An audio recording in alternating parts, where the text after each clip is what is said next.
Ya. Fíjense el recurso que vamos a estudiar nosotros. Este recurso que se denomina de aclaración, agregación, rectificación o enmienda, y está en el artículo 182 del Código de Procedimiento Civil. Y si se fijan, el artículo 182 es el artículo que nosotros estudiamos a propósito de los efectos de las resoluciones judiciales y en específico el deshacimiento del tribunal. Es decir, que notificada una sentencia definitiva o interlocutoria a alguna de las partes, no podrá el tribunal que la dictó alterarla o modificarla en manera alguna. Ese es un principio. Es decir, notificada a cualquiera de las partes, puede ser, basta con que se notifique a una, eh, siendo una sentencia definitiva o interlocutoria, el tribunal no la va a poder modificar. Pero, si se fijan, establece aquí como una situación, como una excepción, que dice, podrá, sin embargo, a solicitud de parte,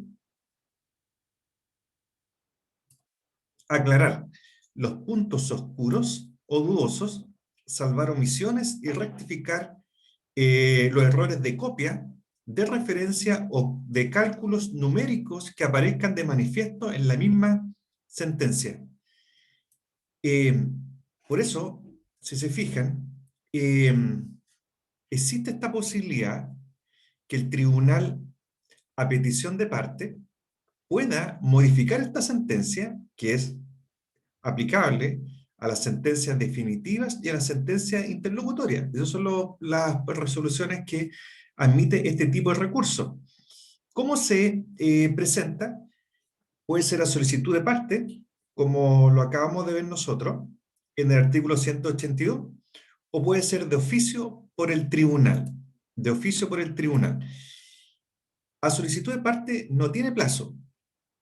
En cambio, de oficio sí tiene 5 días. Vamos al artículo 182 para volver a explicarle. A solicitud de parte, ¿cuándo? ¿En contra qué mejor? En contra de las sentencias definitivas e interlocutorias. ¿Ya? ¿Qué es lo que buscamos nosotros? Todo esto que está aquí. Aclarar los puntos oscuros o dudosos, salvar omisiones, rectificar los errores de copia, de referencia o de cálculos numéricos que aparezcan de manifiesto en la misma sentencia.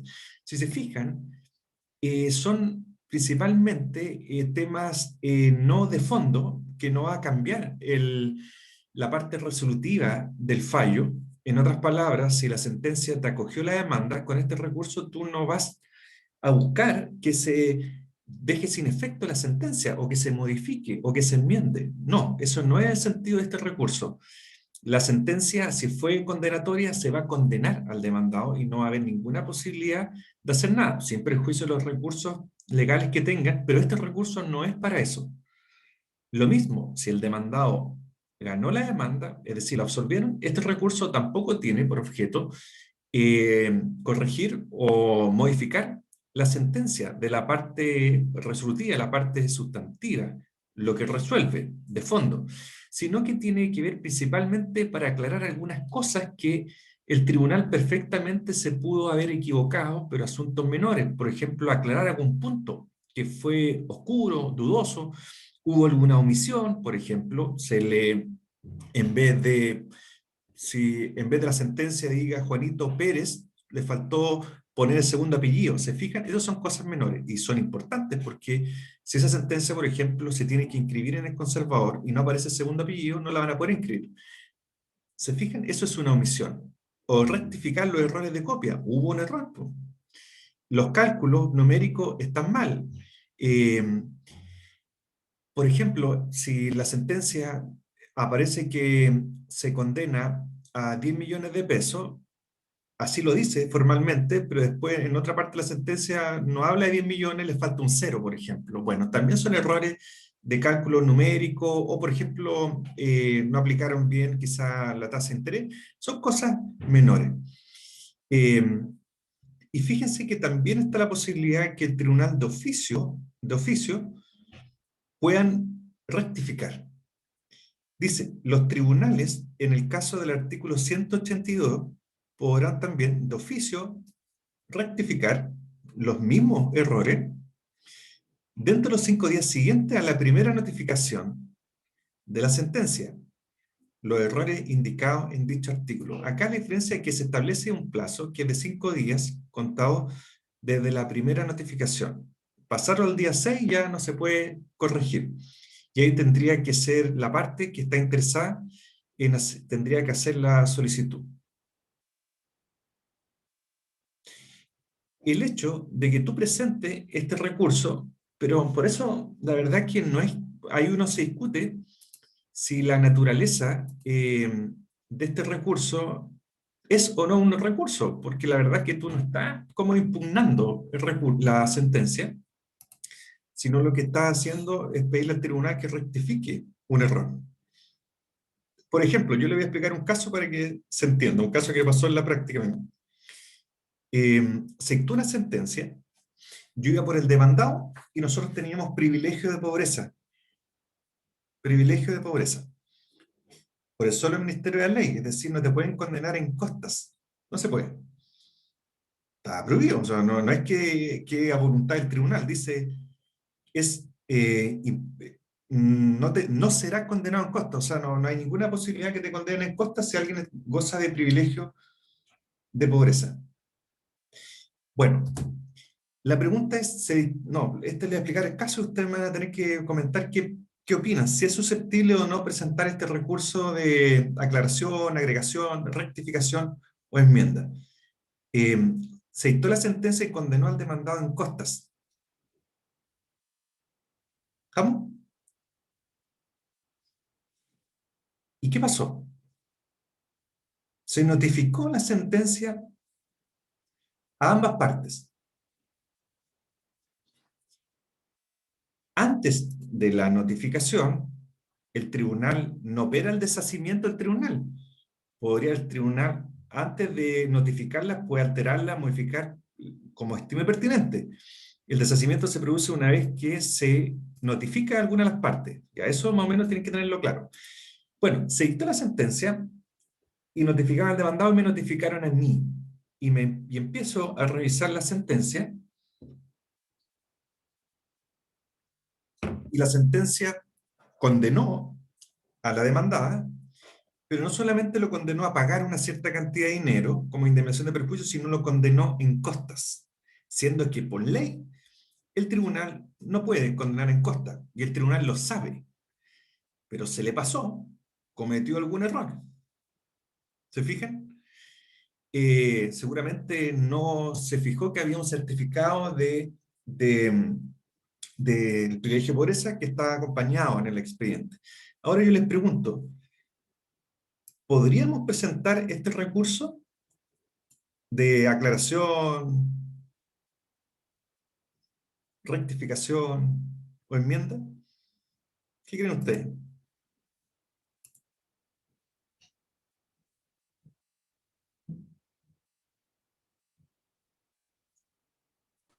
¿Se podrá o no se podrá? Profe, ¿Ah? sí se puede presentar porque no es un error que cometió el tribunal que habría que corregirlo. Claro, pero la pregunta es, ¿se enmarca dentro de estas hipótesis? Léalo, lo que está ahí.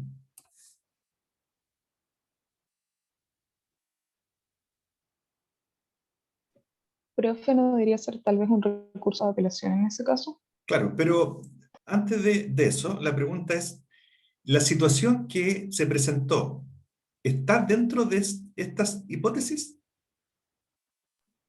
No. No. ¿Hay puntos oscuros o dudosos que el tribunal tenga que aclarar? No. ¿Debe salvar omisiones? No. ¿Rectificar los errores de copia? No. ¿De referencia o de cálculos numéricos? No. Entonces, ahora la pregunta es, ¿podemos presentar este recurso? Sí, lo podemos. ¿Te lo van a coger?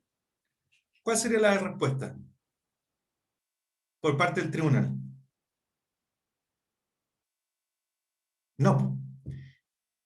Si bien es cierto, cometió un error, pero no está en ninguna de estas situaciones que está acá. Por lo tanto, como lo está diciendo su compañera, la única posibilidad que te queda es presentar en este caso el recurso de apelación. Y ahí tú señalas que el agravio fue la condenación en costa, que no debió haberse condenado de esa forma. Eso me pasó. Hace 2 semanas yo alegué en la Corte de Apelaciones este mismo caso que le estoy comentando y revocaron la sentencia y absolvieron el pago en las costas. A mí el juez me dijo, o el secretario me dijo, venga acá al tribunal, veamos qué se puede hacer, sí, cometimos un error, conversémoslo acá, y la verdad es que no tenéis nada que conversar. O sea, si yo me quedo con que lo va a arreglar el tribunal porque yo vaya para allá o que vaya a conversar, y mientras los plazos están corriendo, la verdad es que no hay nada que conversar, yo tengo que presentar el recurso, porque imagínense qué hubiera pasado si el tribunal de oficio o a petición verbal, ¿no?, modifica la sentencia. ¿Lo va a hacer? Lo podría hacer. Pero la pregunta, ¿está bien que haga eso? ¿Qué va a decir? ¿Va a decir la contraparte? No, po.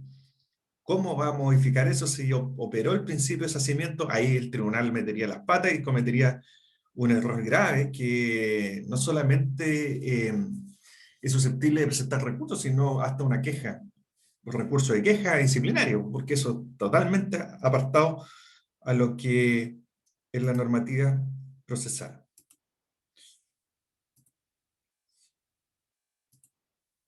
Bueno, ¿qué es lo que tiene que tener claro usted? Es la situación cuando procede. Aquí en el PowerPoint no está, pero obviamente tienen que aprenderse esto. ¿Qué es lo que buscamos con este recurso? Claro. Eso está como este es un PowerPoint, no es un apunte, pues esto es como un esquema nomás, las cosas más principales. Eso tendrían que estudiarlo ustedes en base a lo que estoy hablando yo en clase. O sea, pueden escuchar la clase, ver el PowerPoint y ir viendo el apunte que yo subí en clase. ¿Ya? ¿Qué más?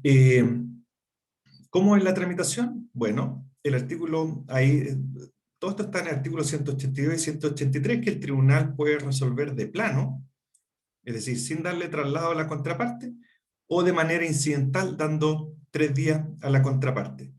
¿Qué es lo que es interesante respecto de los efectos? Dice, hecha la reclamación, podrá el tribunal pronunciarse sobre ella sin más trámite, eso es de plano, o después de oír a la contraparte, que sería traslado, incidente. Y típico la pregunta que uno hace, ¿qué pasa con los efectos de la resolución judicial? Si se puede cumplir o no, o se suspende o no. Fíjense el efecto que genera. Mientras tanto, suspenderá o no los trámites del juicio o la ejecución de la sentencia según la naturaleza de la reclamación. En otras palabras, queda abierto a que el tribunal el que determine si se suspende o no, y va a depender en qué consiste la naturaleza de la reclamación. Por ejemplo, si una sentencia que condena algo y hay un error en manifiesto en los cálculos numéricos, obviamente va a suspender el procedimiento. Pero si es un error, por ejemplo, de un apellido, o en vez de que diga Pérez con Z, el Pérez es con S, no va a suspender el procedimiento. Ahora se va a modificar la sentencia, pero no va a suspender el procedimiento. Eso es interesante tenerlo claro. Y este recurso del que estamos hablando ahora es independiente a los otros recursos que existen. Por ejemplo, lo normal es que si hay un error, por ejemplo, un cálculo numérico, y además la sentencia te genera un agravio, tú podrías presentar este recurso de aclaración, interpretación o enmienda, y a la vez, paralelamente, si estás dentro de los plazos, por ejemplo, presentar el recurso de apelación. No habría ningún inconveniente. O sea, porque no se van a suspender los plazos para los recursos. Otra cosa es que tú presentes esta reclamación y se suspenda el procedimiento, pero los plazos no. Ahí tendrías que tú apelar. O sea, lo que yo pude haber hecho a presentar este recurso de la apelación, pero yo dije, este recurso no es para el problema que dictó el tribunal. El tribunal no está en la hipótesis de ninguno de los casos del artículo 182. Bueno, eso es. Aquí yo hago una pregunta, si es o no una excepción al principio del deshacimiento en la forma que está redactado el artículo 182. Es una pregunta que uno podría explayarse, analizar.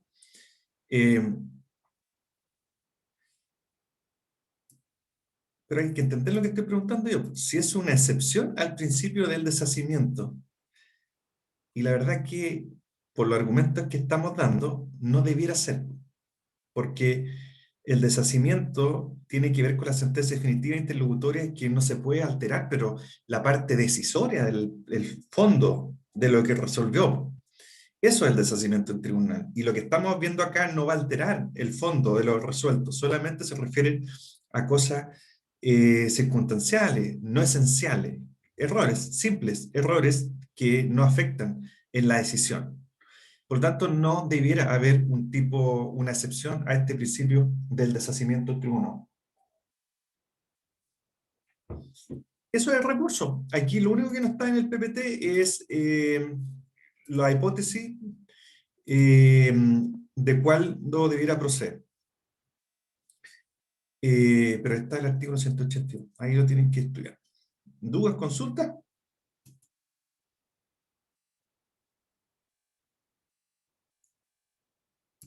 Yo creo que vamos bien. Bueno, ahora viene otra materia, o sea, la misma materia, pero viene con los recursos. Miren, cuando nosotros, o cuando ustedes estudiaron Procesal 2, nosotros estudiamos las resoluciones judiciales. ¿Ya? Y dentro de las resoluciones judiciales nosotros dijimos, ¿por qué es importante estudiar las resoluciones judiciales? Por varias cosas. Entre las principales es saber, por ejemplo, cómo se notifican. Y segundo es saber, por ejemplo, qué tipo de recursos se presentan en contra de esa resolución. En el caso del recurso que estudiamos nosotros, como está en el artículo 182, que ahí habla del deshacimiento en tribunal, se refiere a dos sentencias, las definitivas y las interlocutorias. ¿Ok? Esas son susceptibles de ese recurso. Ahora nosotros estamos en el recurso de reposición. Y en los apuntes que uno estudia en Procesal 2 dice la importancia de estudiarse las resoluciones judiciales es para determinar qué recurso procede. Y yo siempre digo a los estudiantes, lo único que tienen que saber es recurso, no, ni siquiera métanse a estudiar lo que es, eso lo vamos a ver después. Y uno decía, sentencias, recurso de apelación, sentencia definitiva, sentencia interlocutoria, recurso de reposición, autos y decretos. Ya, quedémonos hasta ahí nomás, yo le decía, porque lo otro ustedes lo van a ver después. Miren, este recurso se puede obtener el concepto del concepto general de recursos. ¿Se acuerdan que hablamos de modificar, enmendar, invalidar? Bueno, la reposición tiene por objeto obtener del tribunal que dictó, fíjense acá, un auto o decreto. Si yo les pregunto aquí, el caso anterior, yo voy avanzando y retrocediendo. Este recurso se presenta ante el mismo tribunal y resuelve el mismo tribunal. El recurso de reposición se presenta ante el mismo tribunal que dictó un autodecreto y es el mismo tribunal que va a resolver la reposición. No va a haber un tribunal superior. Por eso era importante estudiarse la clasificación. ¿Ya? ¿Y qué es lo que nosotros buscamos con este recurso de reposición? Dos cosas. En el concepto general solo habla de modificar, pero aquí nosotros tendríamos que agregar además de modificar, el dejar sin efecto el autodecreto. Son dos cosas distintas. Modificar, por ejemplo, si se dicta una resolución, y esa resolución yo encuentro que está mala, yo le puedo pedir al tribunal que la modifique, que le agregue algo, por ejemplo, o que le saque algo. Pero podría darse el caso que el tribunal dictó una resolución, pero no lo debió haber dictado, porque no procedía. Por ejemplo, se estaba pendiente un plazo. Estoy pensando, por ejemplo, así que se me venga a la cabeza, que el tribunal dicte llame a conciliación, por ejemplo, llame a conciliación, pero todavía está pendiente el plazo de la dúplica. Bueno, ahí hubo un error del tribunal y yo presento reposición pidiendo que se deje sin efecto esta resolución que llama a conciliación. ¿Se fijan que tiene doble naturaleza? Modificar, que podría ser agregar algo, quitarle algo, complementar algo, eliminar algo, pero se mantiene la resolución. Eso es modificar. Y dejar sin efecto es derechamente que desaparezca esa resolución. Es el ejemplo que les doy, por ejemplo, que se me viene a la cabeza, así, del llamado a conciliación. Cuando no procede, tú pides que se deje sin efecto. ¿Por qué? Porque es improcedente en la instancia, en la etapa procesal en la que estamos. Y se fijan que acá, si uno se aprende el concepto, prácticamente ya se sabe todo lo de la reposición. Pero, dice, sea que se hagan valer o no, no antecedente. ¿Qué significa esto? Que te da la posibilidad de que tú presentes esta reposición acompañando nuevos antecedentes o simplemente sin nuevos antecedentes. Y eso tiene importancia para efecto de determinar los plazos para presentar la reposición. Aquí inmediatamente ustedes tendrían que asociar, por ejemplo, si se dicta la resolución hoy, por ejemplo, obviamente tú tienes un plazo para reponer, ¿ok? Plazo para reponer. Está todo acá. Miren, yo les voy a mostrar para que vean esto. Por regla general, la reposición son 5 días desde que se dicta la resolución. Pero yo les pregunto, ¿qué pasa si se dicta la resolución y aparecen nuevos antecedentes? Si se habla de nuevos antecedentes, obviamente es porque se pasaron estos 5 días y tú podrías presentarlo posteriormente. Pero si no hay nuevos antecedentes y solamente está la resolución, tú tendrías un plazo de 5 días. Por eso es importante entender esto, de que se pueden hacer valer nuevos antecedentes o no. Cuando hablamos del plazo, así de esto de 5 días, es porque no se hacen valer nuevos antecedentes. Y si hay nuevos antecedentes, obviamente vamos a estar fuera del plazo de 5 días, porque eso aparecieron posteriormente. Posteriormente.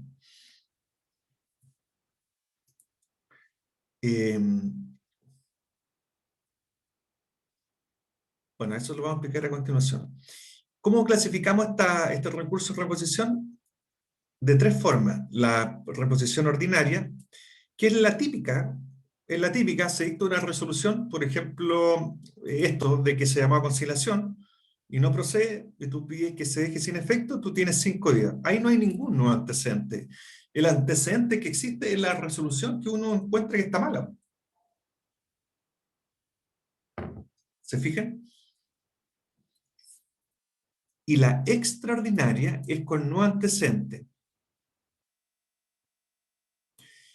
que tú pides que se modifique o se deje sin efecto ese auto o decreto.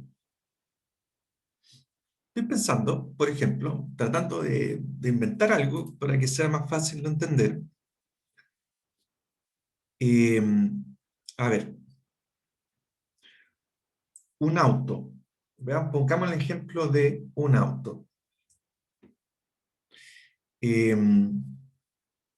tú pides que se decrete el embargo sobre un bien del deudor y el tribunal no te lo acoge. No te lo acoge. ¿Por qué? Porque no consta en autos que el bien es del demandado. Ya, estoy inventando. Listo. Efectivamente, no tenemos ningún documento que aparezca que ese auto o ese bien mueble, mejor, porque los autos tienen... No, no, imagínense que ese auto es del demandado. Ya, listo. ¿Por qué? Porque en el registro de vehículos motorizados aparece que el auto es de propiedad de otra persona. Listo, no hay nada que hacer. ¿Qué vamos a reponer? Ni reposición ordinaria, nada, porque efectivamente está el documento. Pero pasan 5 días, 10 días, 20 días, y por X motivo, yo nuevamente saco el certificado de vehículo motorizado de ese auto, que yo tengo seguridad que es del demandado porque lo tiene ahí en su casa. Y justo aparece que ese auto actualmente sí está inscrito a nombre del demandado. Obviamente aparecen nuevos antecedentes y ahí yo podría presentar una reposición en contra de la resolución que negó el embargo. ¿Se fijan? Porque aparecieron nuevos antecedentes. ¿Qué plazo? No tengo plazo.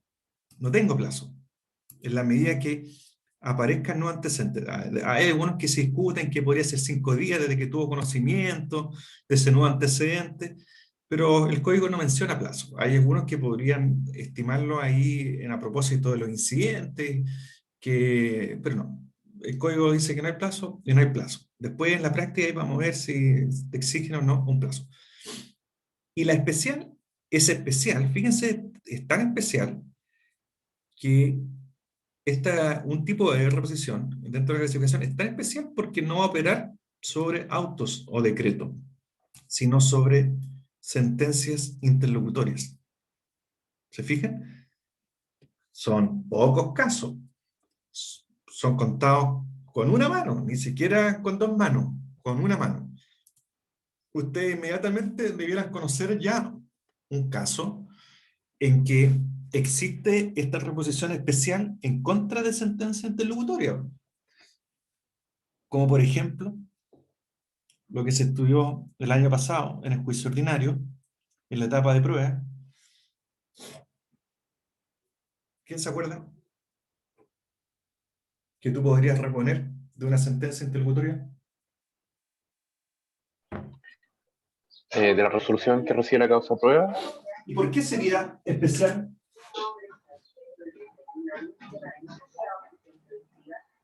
¿Por qué una sentencia interlocutoria? ¿Y por qué más?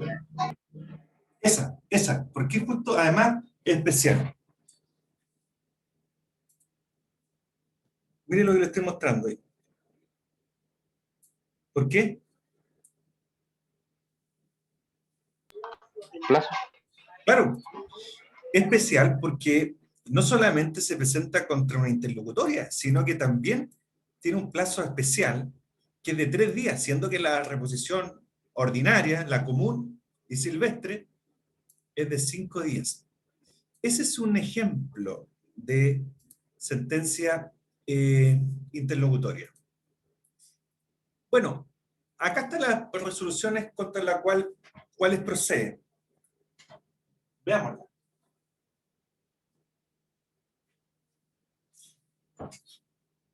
Regla general, autos y decretos. La excepción son ciertas sentencias interlocutorias, no todas las sentencias interlocutorias, ciertas sentencias interlocutorias. Como por ejemplo, la que hemos visto y que comentó su compañero es esta. La resolución que recibe la causa de prueba es una interlocutoria de segunda clase y uno podría presentar una reposición especial dentro de 3 días y a la vez es apelable en subsidio. ¿Ok? Otro caso, la apelación. Cuando se declara inadmisible la apelación, miren, vamos a ir avanzando con la apelación. La apelación está en el 286 en adelante. Vamos en el 201. A ver, ojo, yo les dije que tenían que estudiar con el código los apuntes que le envié yo y la mayoría de los apuntes procesales no son actualizados. Salvo que uno se compre el libro este año, ni eso, porque se va modificando siempre. Por eso tienen que ir viendo el código actualizado. Los apuntes y los códigos antiguos, los materiales, eso está modificado por la ley de tramitación electrónica. Acuérdense, ley 20.886. Si ustedes buscan algún apunte, seguramente de algún otro profesor, o incluso los que yo subí, no está seguramente todo lo que tiene que ver con la ley de tramitación electrónica. Y eso vino a modificar varias cosas. Por ejemplo, se eliminaron artículos, 202, sobre todo de la apelación, porque ahora todo es electrónicamente. Pero esto no se ha modificado. El artículo 101, que es un ejemplo. Si la apelación, estos son los requisitos formales de la apelación. Si la apelación se ha interpuesto fuera de plazo, o respecto de resolución inapelable, o no es fundada, o no contiene peticiones concretas, el tribunal correspondiente deberá declararla inadmisible de oficio. ¿Ya? Esta resolución, por eso es importante la primera materia. Si yo les pregunto, ¿dónde se presenta la apelación? ¿Primera instancia? O sea, ¿en el mismo tribunal que la dictó o en la Corte de Apelaciones? ¿Dónde se presenta?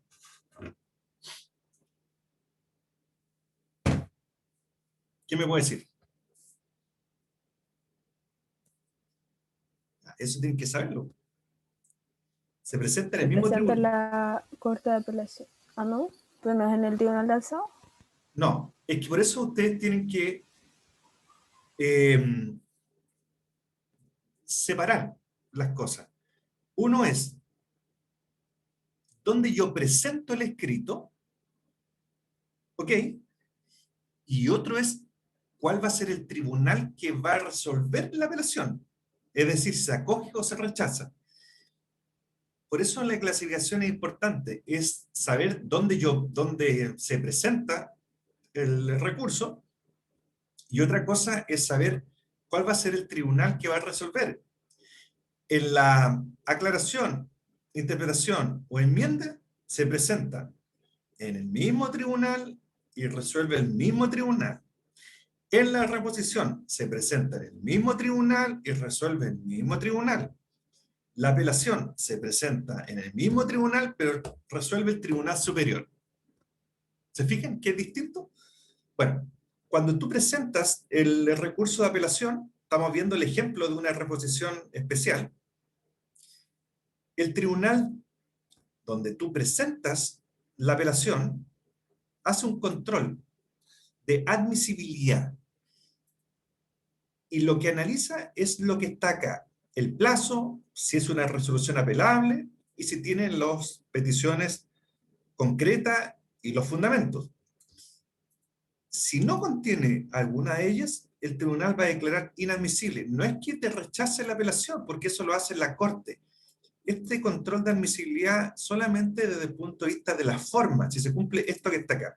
Y si te declara inadmisible, tú tienes la posibilidad de presentar una reposición dentro del tercero día.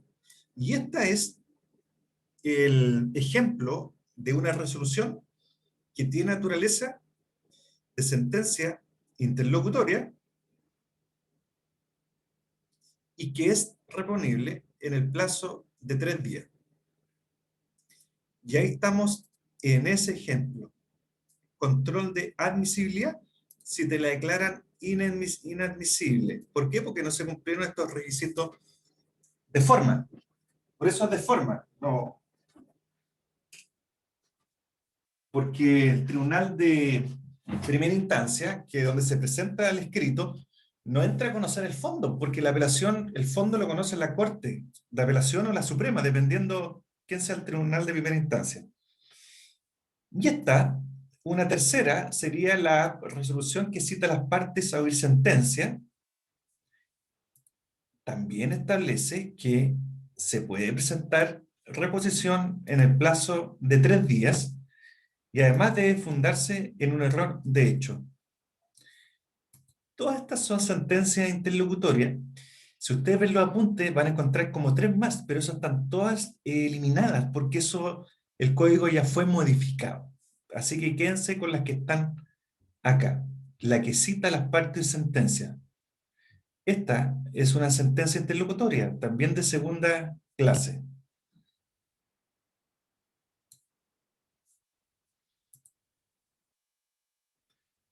Bueno, ¿y qué plazo tenemos? Por eso ahora hay que entender esto de ordinaria,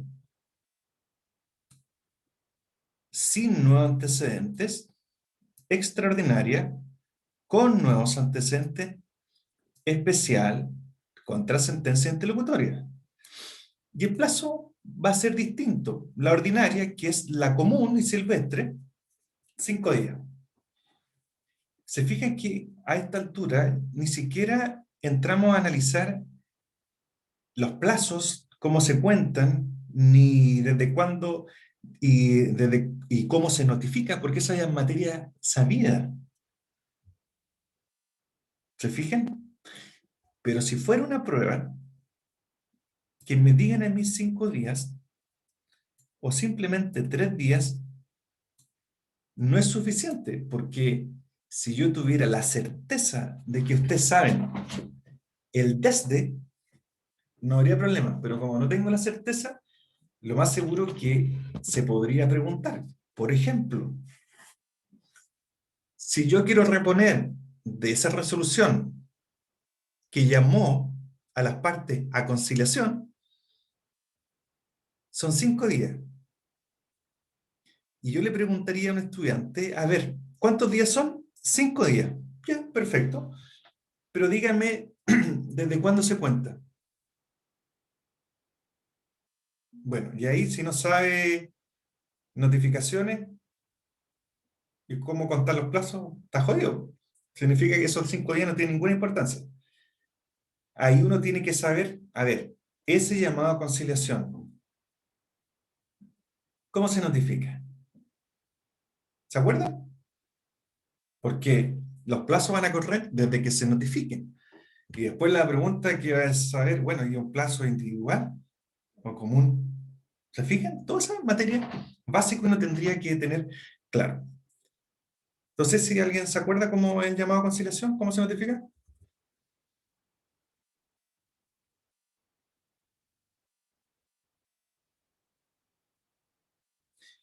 Algo que uno tiene que saber, que no puede no saber, es notificaciones y resoluciones judiciales y plazo.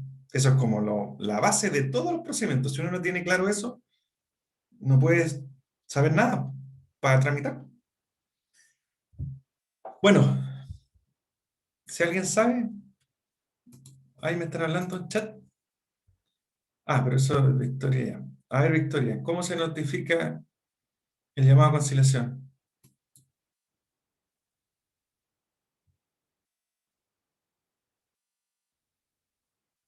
Tírense a los leones.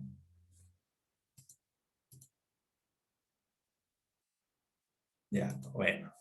Se ya notifica por cédula, con artículo 48 del CPC. Bueno, ¿cómo tramitamos este recurso en reposición? ¿Cómo se tramita? Va a depender, po. De plano, si no se hacen valer nuevos antecedentes,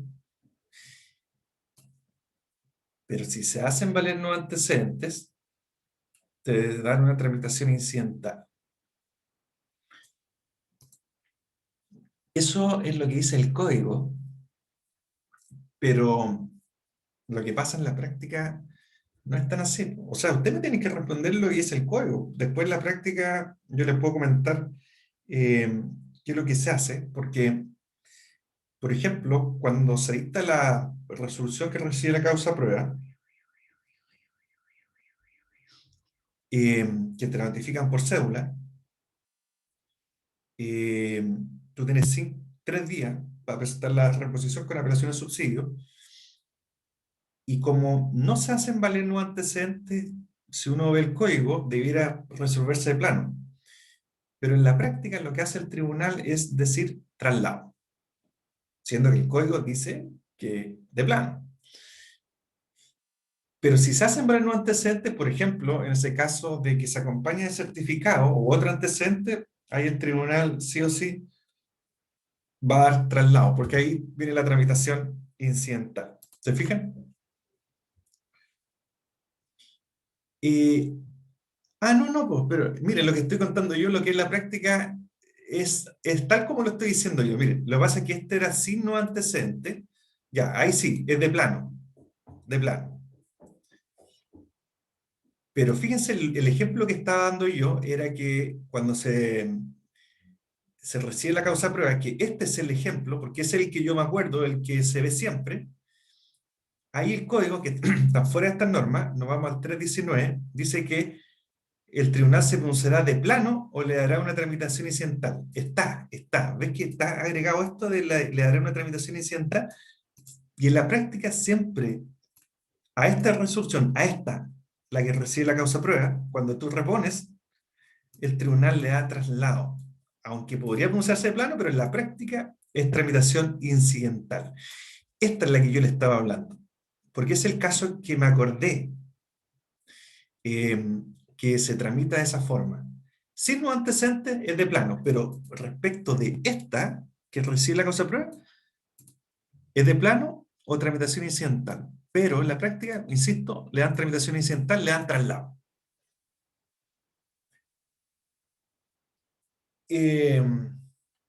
Bueno, ahora la pregunta, que esto también a veces se confunde, uno, ¿qué pasa cuando tú presentas la reposición y el tribunal resuelve tu reposición? Po? En el fondo, te puede acoger o no acoger tu reposición.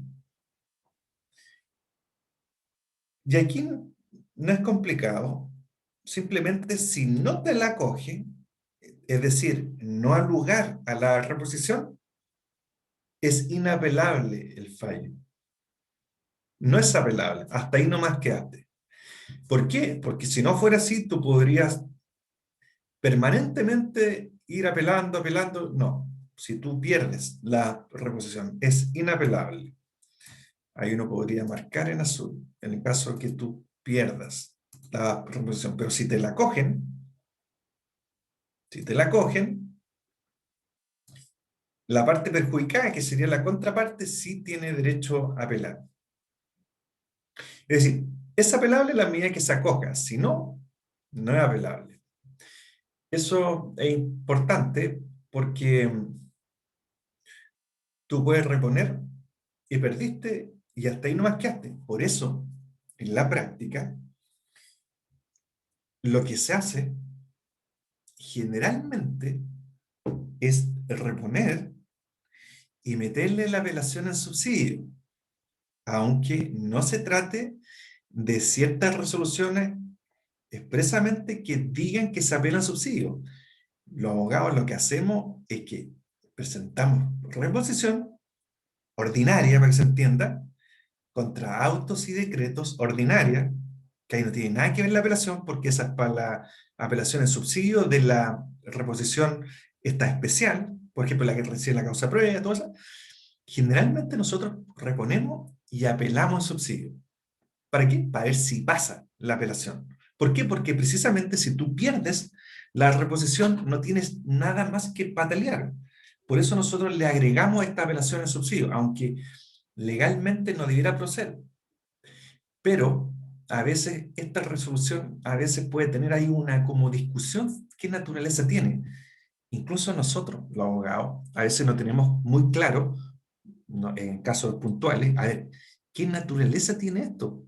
Si es una interlocutoria o es un auto. Ya, como tengo la duda, repongo y apelación en subsidio. Ya el tribunal verá qué pasa.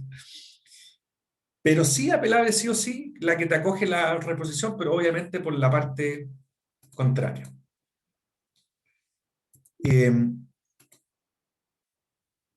Y finalmente, ¿qué efecto genera el recurso? Esas son las cosas que uno pregunta. Por ejemplo, si uno podría hacerse un paralelo en todos los recursos, un esquema, y tú vas a ver plazo, resolución impugnable, efecto del recurso, tramitación. Eso es lo que uno aprende y uno tendría que hacerse el paralelo, pero entenderlo. Y acá el efecto que produce el hecho de que tú presentes la reposición es que se suspenderá la ejecución de la resolución, pendiente el fallo del recurso de reposición. El ejemplo que ustedes debieran acordarse, por ejemplo, si se dicta la resolución que recibe la causa prueba, que es una sentencia interlocutoria, ¿es reponible? Sí. ¿Qué tipo de reposición? La especial. ¿Por qué? Porque ataca a un interlocutorio y tiene un plazo que no es de 5 días, sino de 3 días. Los abogados, algunos, o imagínense los estudiantes, que abogados no saben, que dicen, chuta, nos presentaron, nos notificaron de esta resolución que recibe la causa prueba, por lo tanto, se inicia el término probatorio, pero todavía está pendiente el plazo para reponer, porque tenemos 3 días desde que te la notifican. Y uno dice, bueno, ¿qué pasa con el término probatorio? ¿Sigue vigente o se suspende? Bueno, ahí está la respuesta. Suspende el término probatorio.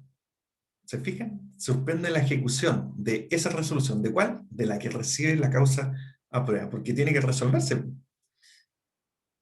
Mientras está pendiente la reposición. En otras palabras, si te acogen la reposición o te la rechazan, una vez que se resuelve eso, ahí comienza nuevamente el término probatorio.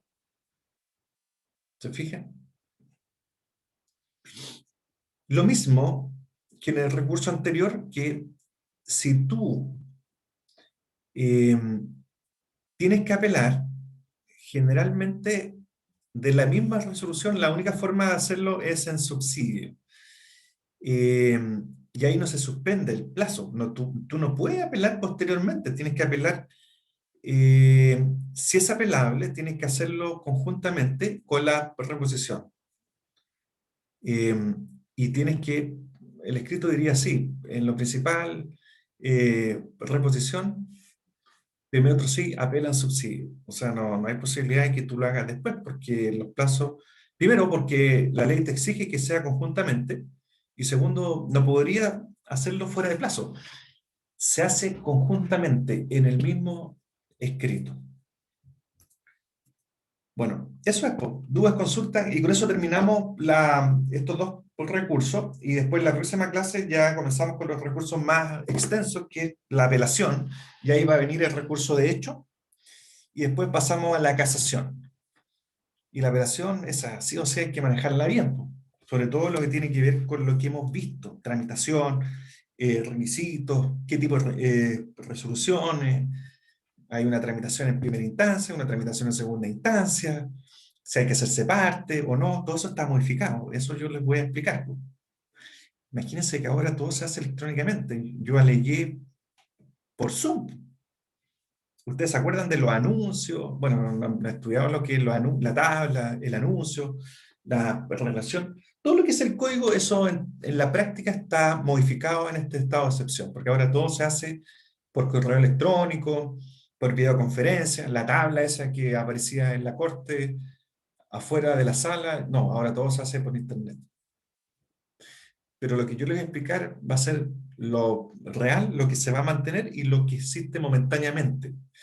Pero me voy a quedar con lo que es permanente, porque lo actual, aunque se está tramitando así hace un año, eso va a terminar de alguna forma y vamos a volver a la normalidad, entre comillas. Bueno, ¿dudas, consultas? Antes de terminar. Profesor, ¿Sí? ¿me escuchas? Sí, sí. Respecto a una reposición, o sea, un recurso de reposición en contra de la resolución que cita las partes a abrir sentencia, ¿cuál podría ser un ejemplo? ¿En qué caso se daría? Es muy similar porque deciden las partes de sentencia y no procede. Porque está pendiente, por ejemplo, un llamado eh, por ejemplo, todavía está pendiente el término probatorio. Ah, ya, ya. Gracias, O profesor. sea, un error. Eso es un error de hecho. O, por ejemplo, más que el término probatorio, es que todavía esté vigente el plazo para hacer observación en la prueba. ¿Se acuerdan de eso? Que se vencía el término probatorio y después quedan los autos ahí a disposición de las partes para que dentro del plazo de 10 días hagan observación en la prueba. Vencido la observación de la prueba, recién ahí se citan las partes de sentencia, pero imagínense que citan las partes de sentencia y todavía está pendiente un día. Ahí evidentemente hay un error, de hecho. O sea, de hecho, no saben que no contaron bien los días. ¿Se fijan? Ahí tú podrías presentar una reposición. ¿Por qué? Porque tú ibas a presentar tu escrito de observación en la prueba el día 10 y citaban las partes de sentencia el día 9. Ahí tú podrías reponer.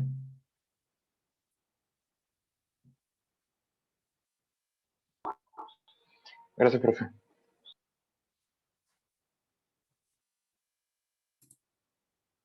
Bueno, eso. Vamos a ir subiendo los apuntes. Bueno, están los apuntes, estos son resúmenes los que yo tengo, pero está prácticamente todo, porque esta materia es más cortita, pero después la apelación y casación es mucha materia, y ahí yo creo que vamos a hacer más esquemas, porque copiar lo que es un libro al PPT no tiene ningún sentido.